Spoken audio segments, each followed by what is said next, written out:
तो एक बार मैं फिर से स्वागत करूंगा केंद्रीय जल शक्ति मंत्री गजेंद्र सिंह शेखावत जी। एक एमिनेंट पर्सनालिटी इस वक्त हम लोगों के बीच में मौजूद हैं।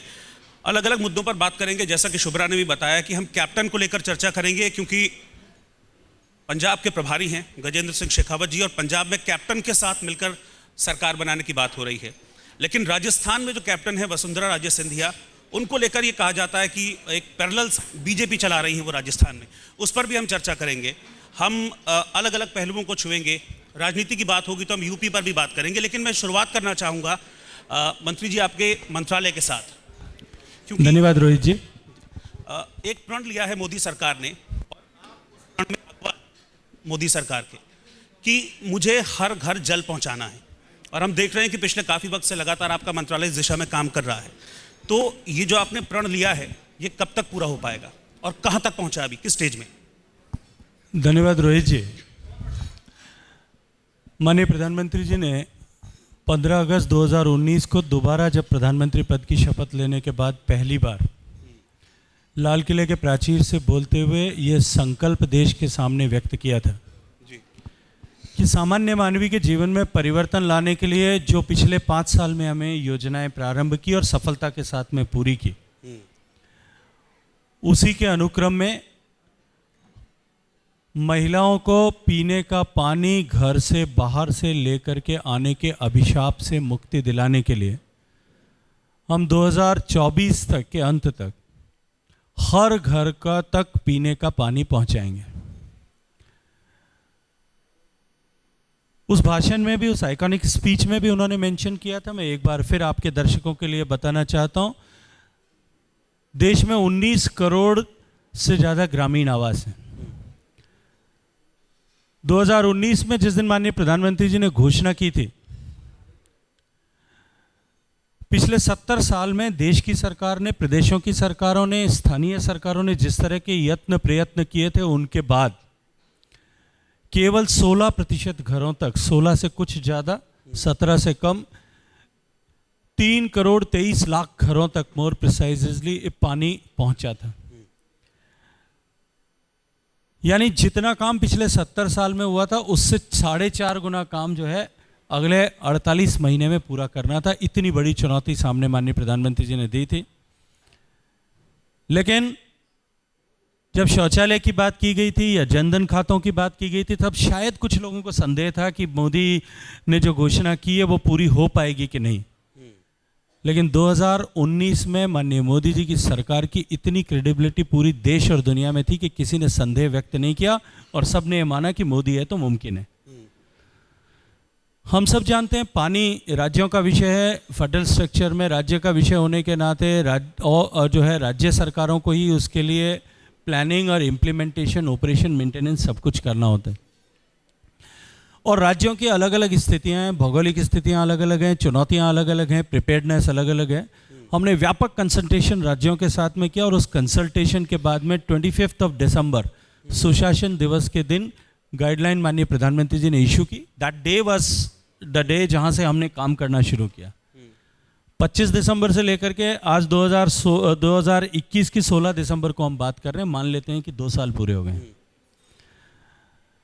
25 दिसंबर को काम 2019 में शुरू हुआ था, 25 मार्च को लॉकडाउन लगा था। 3 महीने बाद में और एकाएक सब कुछ ठहर गया था।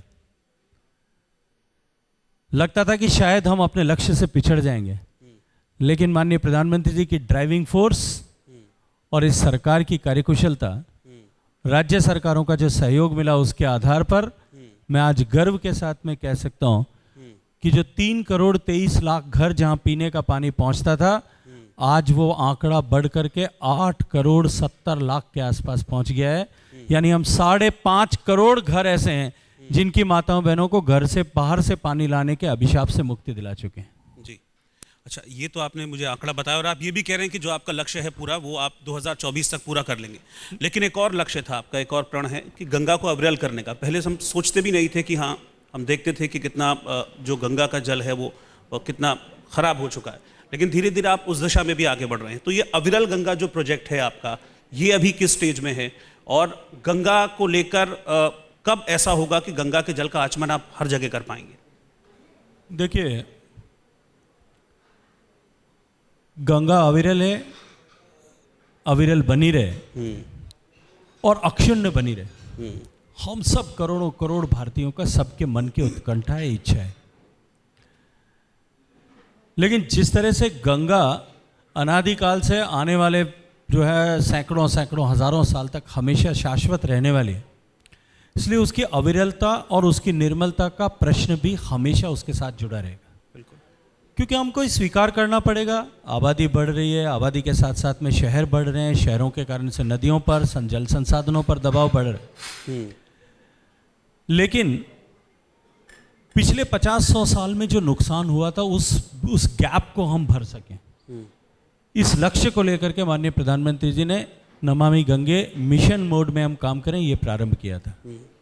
इससे पहले भी पिछले 30 साल का तो हम देख सकते हैं, जब गंगा एक्शन प्लान पहला आया था 1985 में, तब से लेकर के जी 35 साल से लगातार इस पर इफर्ट्स चल रहे थे। लेकिन पीस मील में काम होता था, टुकड़ों में काम होता था, अलग अलग जगह काम होता था।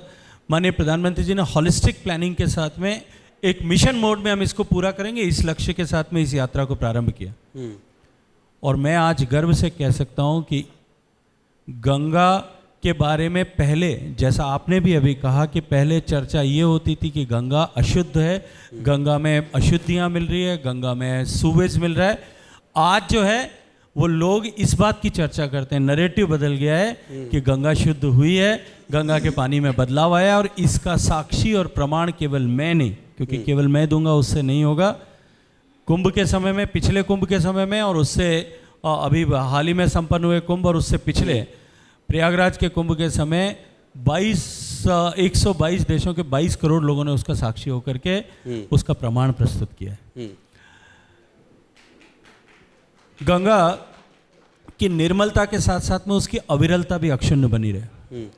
हमने एक नोटिफिकेशन के माध्यम से उसको भी इंश्योर किया है जी। और साथ साथ में अब माइक्रो इरिगेशन के कवरेज को बढ़ा करके हम नदी के हिस्से का पानी नदी में ज़्यादा से ज़्यादा कैसे बचा सकें, सुवेज, ट्रीटेड सुवेज वाटर को, ट्रीटेड इंडस्ट्रियल एफ्लुएंट को एग्रीकल्चर में इरिगेशन के लिए रिप्लेस करके और पानी के जो नदी के हिस्से में पानी को बचा सकें, इसके ऊपर तेज गति से काम कर रहे हैं। मैं विश्वास के साथ में एक बात आज आपको कह सकता हूँ जी, गंगोत्री से लेकर के ऋषिकेश तक आप बेशक चाहिए आचमन करिए, आपको कहीं कोई किसी तरह का संकट नहीं होगा।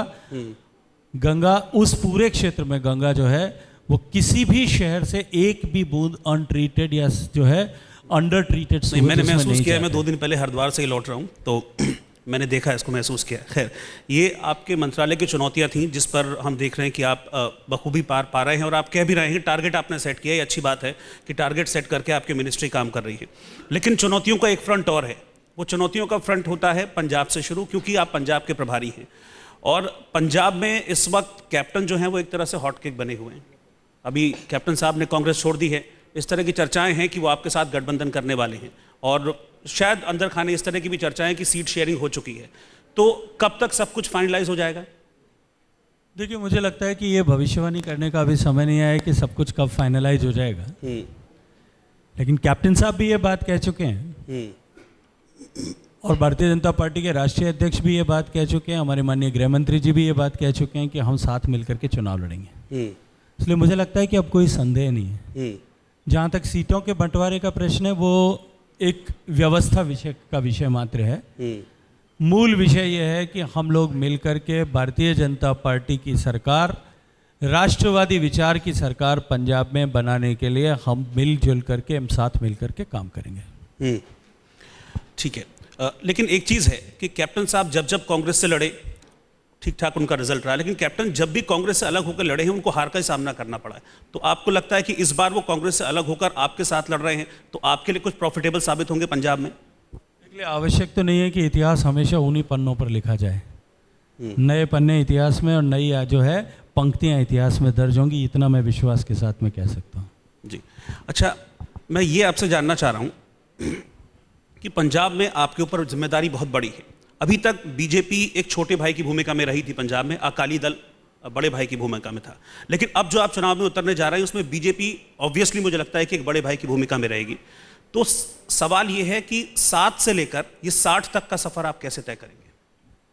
देखिए, भारतीय जनता पार्टी बेशक 23 विधानसभाओं में चुनाव लड़ती थी और हम छोटे भाई की भूमिका में थे, लेकिन इसका ये अभिप्रेत कतई नहीं लगाना चाहिए कि भारतीय जनता पार्टी की गतिविधियां, उसके संगठन का व्याप, विस्तार और काम जो है वो उन 23 विधानसभाओं तक ही सीमित था। भारतीय जनता पार्टी केवल चुनाव लड़ने वाली या चुनाव के समय में सक्रिय होने वाले कार्यकर्ताओं की पार्टी नहीं है। भारतीय जनता पार्टी का कार्यकर्ता, भारतीय जनता पार्टी का नेतृत्व वर्ष पर्यंत 5 साल हमेशा लोगों के बीच में रह करके सामाजिक सरोकार से जुड़े हुए विषयों पर और लोगों के जीवन में परिवर्तन लाने वाले कामों के साथ में, लोगों के साथ में जुड़ा रहता है। मैं एक उदाहरण देना चाहता हूं। जब कोविड की आपदा आई, भारत की नहीं दुनिया की बात कर रहा हूं, पूरी दुनिया की पॉलिटिकल पार्टियां जो है वो हाइबरनेशन में चली गई थी, सुसुप्तावस्था में थी। धरातल पर अगर कोई एक पार्टी का कार्यकर्ता पूरे देश के हर हिस्से में, हर गांव में, हर क्षेत्र में अगर कोई काम कर रहा था तो वो भारतीय जनता पार्टी का कार्यकर्ता था।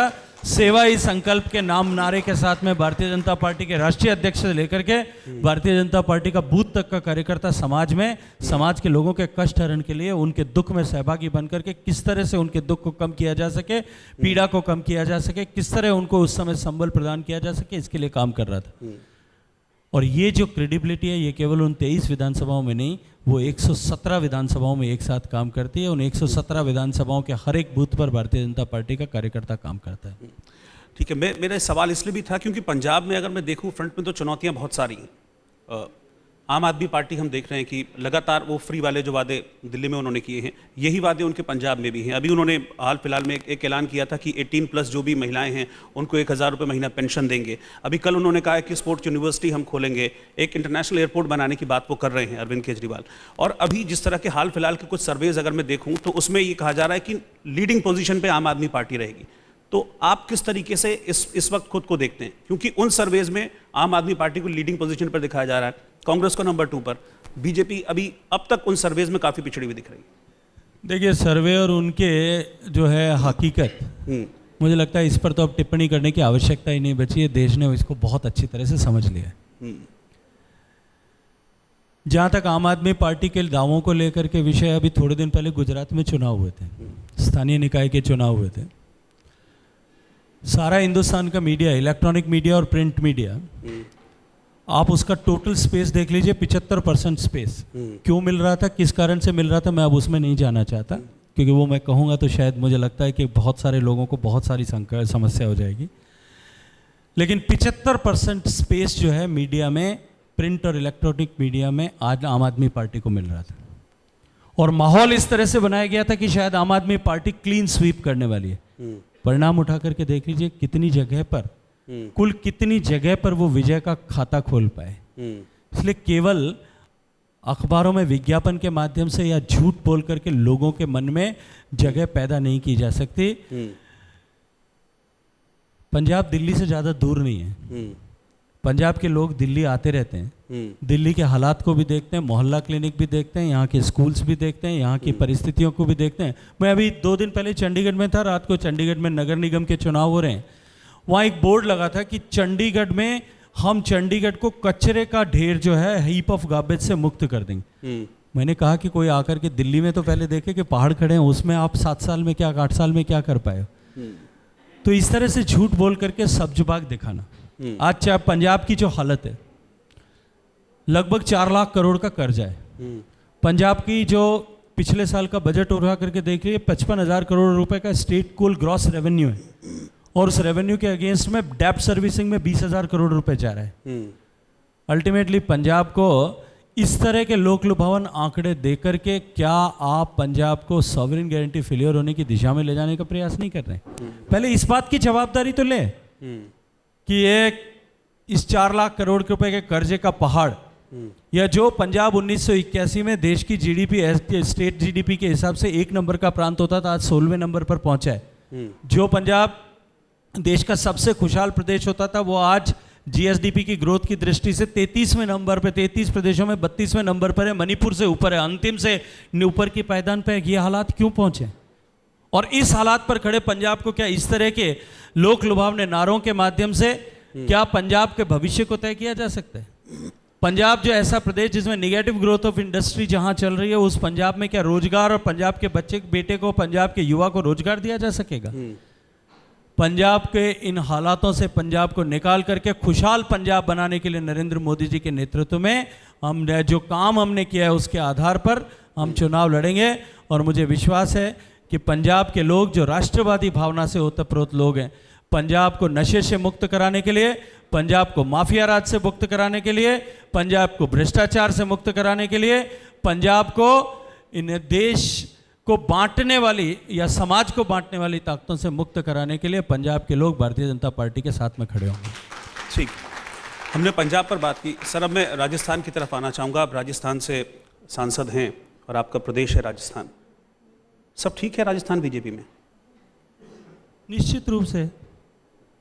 अभी 15 दिन पहले माननीय गृह मंत्री जी गए थे हमने एक जनप्रतिनिधि सम्मेलन किया था। 10,000 लोगों की साक्षी में जनप्रतिनिधि जो है, हम सब लोगों ने साथ बैठ करके एक स्वर से ये तय किया और माननीय गृह मंत्री जी ने उस मंच से ऐलान किया था कि हम नरेंद्र मोदी जी के नेतृत्व में, नरेंद्र मोदी जी के चेहरे पर चुनाव में जाएंगे और ये जो कुशासन और कुराज राजस्थान का है, मतलब वसुंधरा जी का चेहरा उखाड़ करके 2023 में फेंक देंगे। मुझे लगता है कि गृह मंत्री जी के उस बयान के बाद में शायद ये विषय, मुझे लगता है कि इस पर पूर्ण विराम लग जाना चाहिए था। अभी भी ये विषय आप लोग क्यों उठा रहे हैं, मुझे इसका कोई कारण मुझे नजर नहीं आता। नहीं तो क्या वसुंधरा जी की कुछ नाराजगी है? क्योंकि इस तरह की बातें निकलकर सामने आती हैं कि एक पैरेलल बीजेपी वसुंधरा राजे राजस्थान में चला रही हैं। अलग अलग धड़े बने हुए हैं। जो प्रदेश अध्यक्ष हैं सतीश पुनिया और वसुंधरा राजे, उनके बीच में नहीं बनती है। उन्हीं का पैचअप भी करवाने की कोशिश की थी और एक मैसेज भी दिया था अमित शाह ने कि अब आपसी जो मतभेद है उसको भूल जाइए, चुनाव में काम मुझे लगता है कीजिए। कि भारतीय जनता पार्टी में इस तरह के मतभेद होने की परंपराएं नहीं है। भारतीय जनता पार्टी कार्यकर्ताओं के आधार पर, संगठन की ताकत पर चुनाव लड़ती है। वहाँ व्यक्ति कभी महत्वपूर्ण न था, न होता है, न होगा। हम सब कार्यकर्ता हैं, सब बराबर के कार्यकर्ता हैं, सब मिलकर के काम करेंगे।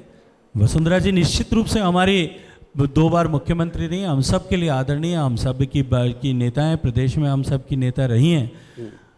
हम सब मिलकर के कांग्रेस के इस कुराज को समाप्त करने के लिए और राजस्थान के भविष्य को वापस सुनहरा बनाने के लिए हम सब मिलकर के चुनाव लड़ेंगे। मैं सिर्फ एक चीज़ आपसे ये जानना चाह रहा हूँ कि हमने भी देखा था जो लेटेस्ट उपचुनाव हुए थे उसमें वसुंधरा जी प्रचार करने नहीं आई थी, इसलिए फिर इस तरह की चीज़ों को बल मिला था।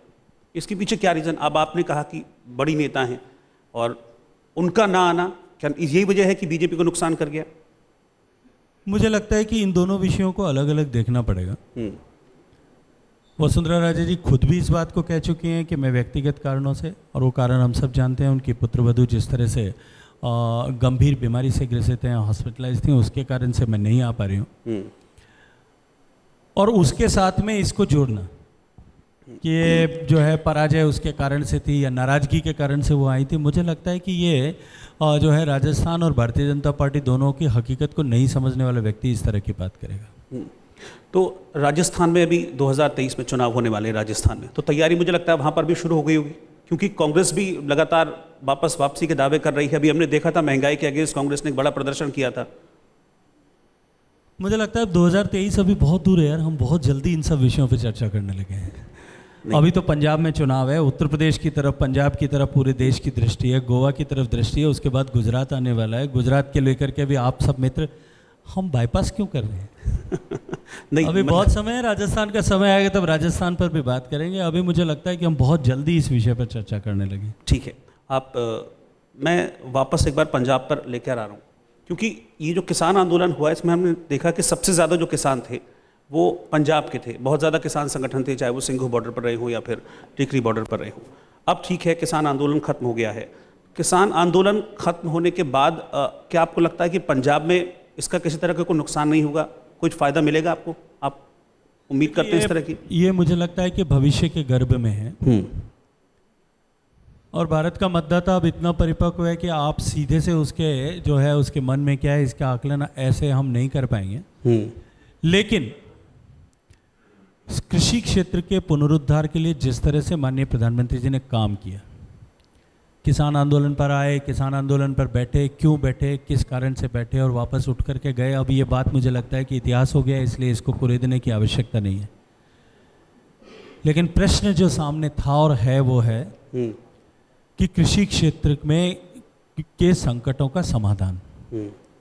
मुझे क्योंकि प्रत्यक्ष रूप से खेत में काम करने का भी अनुभव है, किसानों के साथ में भी और किसान आंदोलनों के साथ में काम करने का भी अनुभव है।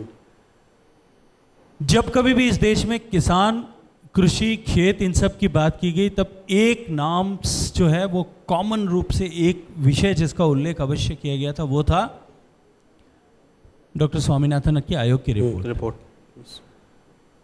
डॉक्टर स्वामीनाथन साहब की आयोग की रिपोर्ट को जो है उसको आप उठा करके पढ़िए, उसके सारे वॉल्यूम्स को।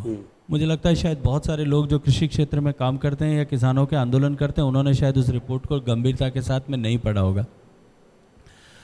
उसमें जो रिकमेंडेशंस हैं वो केवल एक एमएसपी नहीं है, सिर्फ एमएसपी को जोड़ करके उसको देखा जाता है। राइट फ्रॉम लैंड रिफॉर्म से लेकर के और मार्केट रिफॉर्म्स तक पूरी एक सीरीज है जिसमें लैंड रिफॉर्म होना चाहिए, एग्रीकल्चर इंश्योरेंस का रोबस्ट स्ट्रक्चर आना चाहिए, फर्टिलाइजर्स एंड सीड्स की नई वैरायटी और फर्टिलाइजर्स की अनइंटरप्टेड सप्लाई होना चाहिए, एग्रीकल्चर में इन्वेस्टमेंट बढ़ना चाहिए, एग्रीकल्चर मेन स्ट्रीम एग्रीकल्चर से हटा करके एग्रीकल्चर के दूसरे सब्सिडरी वर्टिकल्स जो हैं उनके ऊपर काम होना चाहिए, चाहे मधुमक्खी पालन हो, चाहे पशुपालन हो, डेयरी हो, पेड़ लगाना हो, इन सब के ऊपर काम होना चाहिए, मछली पालन के ऊपर काम होना चाहिए, पोस्ट हार्वेस्ट मैनेजमेंट पर काम होना चाहिए, एग्रीकल्चर में किसान को जो है वो क्रेडिट फैसिलिटी मिलनी चाहिए, प्रोक्योरमेंट के समय में एमएसपी लागत का 1.5 गुना होना चाहिए और उसके बाद में मार्केट रिफॉर्म्स आने चाहिए। इन सारे विषयों को उन्होंने छुआ है और ये मैं नहीं कहता मित्र, ये डॉक्टर स्वामीनाथन साहब ने खुद ने आर्टिकल लिख करके अखबार में लिखा और कहा कि इन सारे विषयों पर अगर किसी एक सरकार ने नीति बना करके निर्णय किए और आगे काम किया, वो नरेंद्र मोदी जी की सरकार है। कृषि क्षेत्र की तरफ देखने का नजरिया बदला। हम क्योंकि फूड डेफिसिट कंट्री हुआ करते थे, विदेशों से आयात पर हमारा भोजन निर्भर हुआ करता था, तो हमारा कृषि क्षेत्र की तरफ देखने का नजरिया जो था वो प्रोडक्शन सेंट्रिक था, उत्पादकता केंद्रित था। माननीय नरेंद्र मोदी जी ने उस नजरिए को बदला, पैराडिम शिफ्ट था कि एग्रीकल्चर सेक्टर को देखने की तरफ।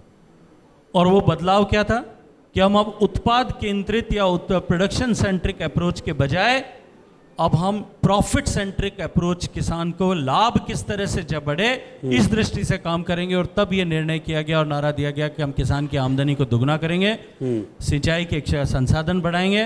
और ये जो विषय जो मैंने स्वामीनाथन साहब की रिपोर्ट को लेकर के उल्लेख किया, उन सब विषयों पर काम करते हुए हमने किसान की आमदनी को बढ़ाने की दिशा में उल्लेखनीय कदम आगे बढ़ाए। यानी कि आप मानते हैं कि आने वाले चुनाव में किसान आपके साथ होंगे, क्योंकि यूपी में भी चुनाव हैं और 5 स्टेट्स हैं टोटल चुनाव हैं, जिसमें आप मानते हैं कि किसान आपके साथ होंगे, इस फैसले के साथ होंगे? आप देश भर में जो है 60%, 55 से 60% लोग देश भर में आज भी प्रत्यक्ष अप्रत्यक्ष रूप से कृषि के साथ में जुड़े हुए हैं। 2014 और 2019 के चुनाव के बाद में कि किसान भारतीय जनता पार्टी के साथ हैं कि नहीं है, 2014 में लोग संदेह करते थे, लेकिन 2009 में विश्वास हो गया देश को। और उसके बाद में जितने चुनाव देश भर में हुए हैं, सबको विश्वास हो गया है कि देश का अन्नदाता माननीय नरेंद्र मोदी जी के साथ में खड़ा है। अच्छा, यूपी में चुनाव है, क्योंकि देखिए यूपी में चुनाव होता है तो इस तरह से माहौल बनता है, क्योंकि कहते हैं ना कि जो सेंटर का रास्ता है वो उत्तर प्रदेश से जाता है। यूपी में हम देख भी रहे हैं, राम मंदिर की बात होती थी, अब पिछले कुछ दिनों से मथुरा की बात होने लगी है। पहले केशव प्रसाद मौर्य जी ने मथुरा को लेकर स्टेटमेंट दिया, अभी कल संजीव बालियान जी ने स्टेटमेंट दिया। तो क्या फिर वही सत्ता का रास्ता यूपी में आपको लग रहा है कि मंदिर की बात करके जाएगा?